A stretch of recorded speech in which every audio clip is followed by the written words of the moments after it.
There are actually two different variations of old man sprites in the game. There are those in the overworld, hiding in caves and grottos, doling out swords and gambling. There's a completely different sage hiding in the dungeon. You see those little 4 pixels right there? Those are identical to the 2 pixels that we get on both Link and Zelda to show their pointed Hylian ears. And what does the sage in Zelda 2 have? Pointed Hylian ears. Coincidence? I think not!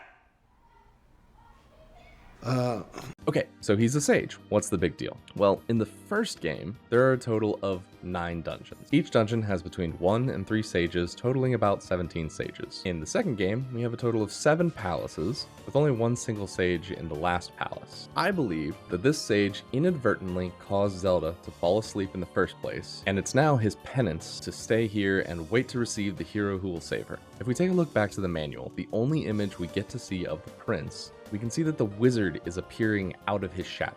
This is almost exactly what we see happen to Link when Dark Link is summoned. I propose this. The sage, possibly trying to do his duty and test the prince to see if he's worthy of the Triforce, casts a spell on him to show the prince's true colors. Then, instead of attacking the prince, like we see Dark Link do, the shadow cast from the prince simply corrupts his heart, which leads him to attack his own sister. Unfortunately, the sage is not able to break the spell in time before Zelda is put to sleep. That's why the wizard disappeared so suddenly right after it happened. It's assumed that the wizard ran out of energy, but that's weird. In this theory, we do also have to accept that when Link fights his shadow, it's because he is pure of heart, and therefore incorruptible, so his shadow just tries to kill him. But I'm okay with that, because, I mean, that's kind of one of the requirements of wielding the Master Sword, right? But again, way ahead of myself. The wizard's spell shocks the prince out of his corrupted trance, and he realizes what he's done. Also now understanding that his father was completely right about him, and that he was not able to wield such power, he grows dismayed that his sister was the one who ended up paying the price. He locks Zelda in a safe temple until someone is worthy to come along and undo the mess that he's made.